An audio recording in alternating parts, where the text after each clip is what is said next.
sont des photos qui font tout simplement froid dans le dos.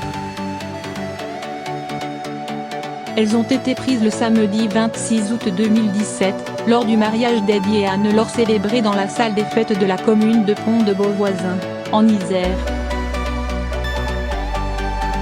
Un mariage auquel participait avec ses parents Maëlys de Araouro, la petite cousine d'Eddie.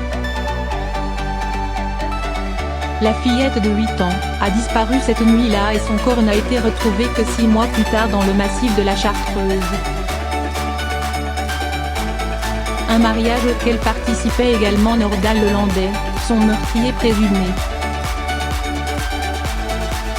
Sur ces photos publiées par Paris Match, dont la dernière a été prise 45 minutes avant l'enlèvement de Maëlys, on y voit l'ex-militaire de 34 ans, en short blanc et t-shirt bleu, une tenue qui détonne avec celle des invités qui sont, eux, sur leur 31. Si Nordal Lelandais est habillé de la sorte, c'est parce qu'il n'était pas sur la liste des invités, rappelle Séverine, la sœur de la maman de Maëlys, parce qu'il a insisté pour s'incruster dans cette soirée.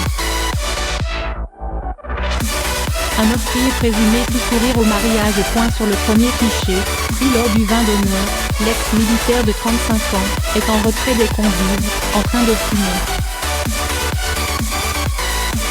Sur le deuxième cliché, pris à 2 h du matin, il semble déambuler tout sourire entre les tables. La suite du témoignage de la tante de Maëlys est aussi glaçante que ces clichés. Certes, il avait bu, pris de la drogue, cherchait un peu la bagarre mais dans un premier temps, personne ne s'en offusque, raconte-t-elle.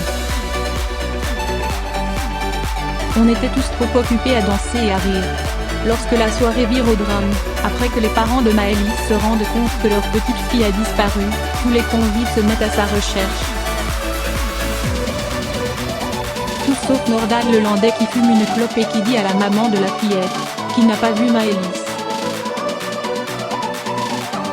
La maman de Maëlys pense que sa fille était peut-être dans le coffre quand Lelandais s'est enfui.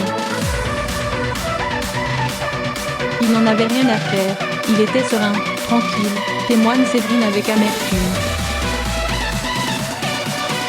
La suite est connue de tous, Nordal Lelandais, qui fait semblant d'être malade à cause de l'alcool, se fait conduire par un proche aux toilettes dont il s'éclipse discrètement avant que les gendarmes n'arrivent.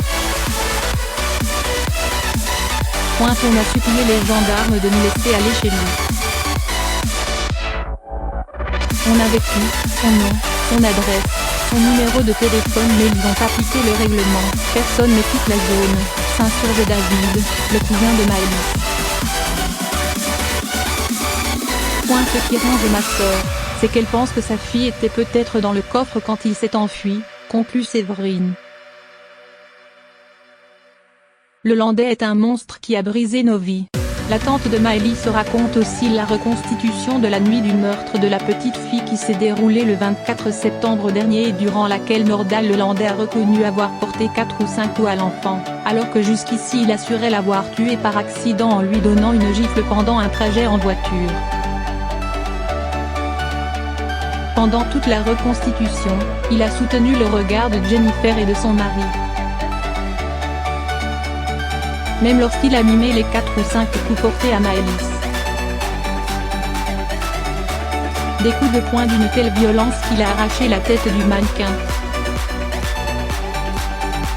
Devant ma sœur, confie-t-elle, Nordal Lelandais est un monstre qui a brisé nos vies.